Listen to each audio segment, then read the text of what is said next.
Bu maxraj va sifatlar video darslar to'plamining 13-qismi. Bu darsda ham 3 ta harfni ko'rib chiqamiz.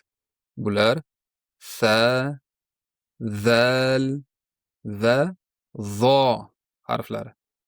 Ushbu 3 tovushni chiqarishda tilning uchi ishlatiladi.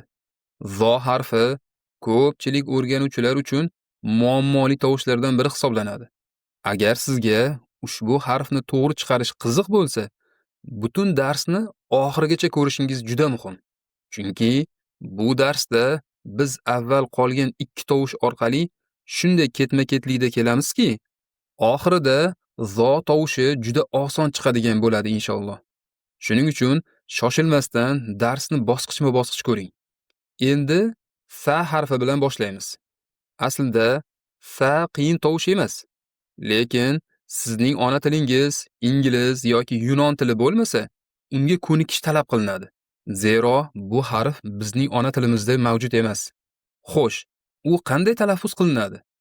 Fa tovushi tilning uchi yuqori old tishlarning uchiga tegishidan talaffuz qilinadi. Bu holatda havo tilning ikki yonidan oqib chiqadi va to'g'ri fa tovushi hosil bo'ladi. Yana takrorlaymiz. Tilning uchi yuqori old tishlarning uchiga tegadi. Bu juda ham muhim bosqich. Siz yuqori tishlarning uchini til uchida aniq his qilishingiz kerak. Bu taxminan mana bunday ko'rinadi. Til oldinga chiqib ham ketmaydi. Tishlarning orqasida ham turmaydi. Boshqacha aytganda, til uchi tish uchiga tegib turadi. Bu harakatni to'g'ri bajarish juda muhim va asosiy hisoblanadi. Chunki butun dars shu harakatga bog'liq. Shuning uchun bunga albatta e'tiborli bo'ling. Endi fa harfini misollarda ko'rib chiqamiz. fa as as as ثمود ثرى غيث مثل. Agar siz ushbu tovushni mukammal o'zlashtirsangiz, qolgan 2 tovushda umuman muammo bo'lmaydi inshaalloh. Endi keyingi harf zalga o'tamiz. Zal tovushi bu fa tovushi bilan bir xil. Faqat bitta kichik farq bor. Ha, siz to'g'ri topdingiz. Zal bu saning jarangli shakli. Fa jarangsiz tovush, ya'ni talaffuz qilinayotganda ovoz paychalari tebranmaydi. Ammo zal jarangli tovush, ya'ni ovoz paychalari tebranadi, g'uvillash qo'shiladi. Shunday qilib, zalni chiqarish uchun tilning uchi yuqori old tishlarning uchiga tegadi, ovoz paychalari tebranadi. Masalan, ذا أذ أذ أذ ذلك وإذ أخذنا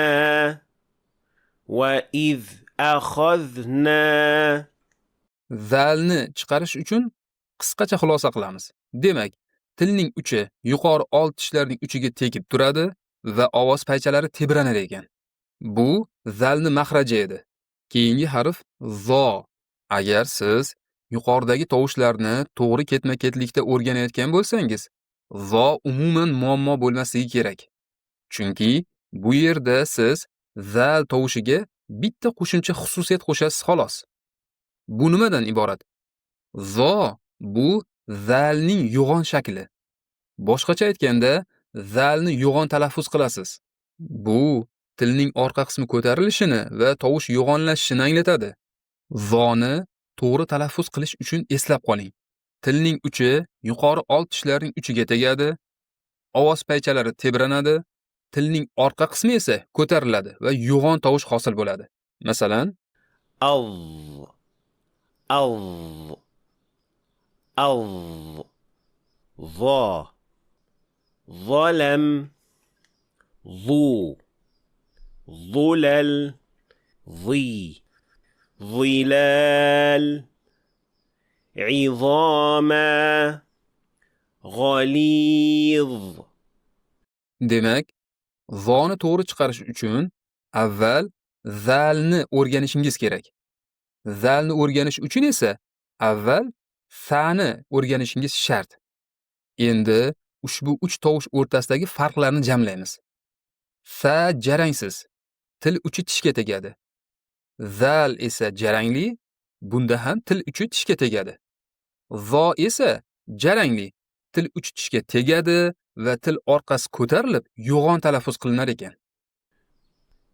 أث أذ أظ Endi ushbu harflarga oid eng ko'p uchraydigan xatolar haqida. Birinchi xato tilning noto'g'ri joylashuvi.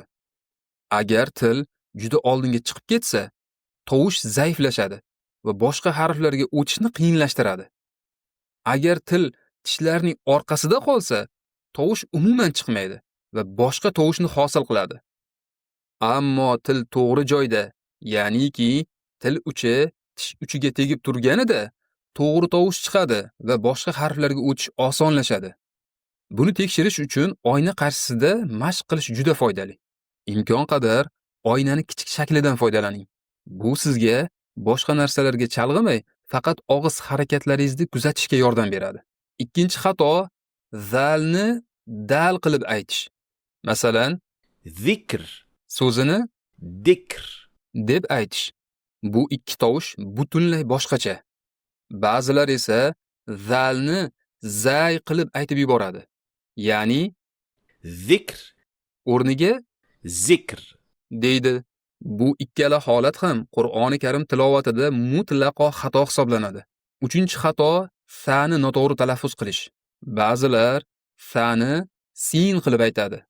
Masalan, ثمود o'rniga ثمود deydi. Yana ba'zilar sa'ni ta qilib yuboradi. Masalan, مثل o'rniga مثل deydi. Bu ham ochiq oydin xato bo'lib, Qur'oni Karim tilovatida doimo oldi olinishi zarur. Shu bilan til ishtirok etadigan barcha harflar tugadi. Keyingi dars makhraj bo'yicha safarimizdagi oxirgi dars bo'ladi inshaalloh. Tomosha qilganingiz uchun rahmat. Keyingi darsda ko'rishguncha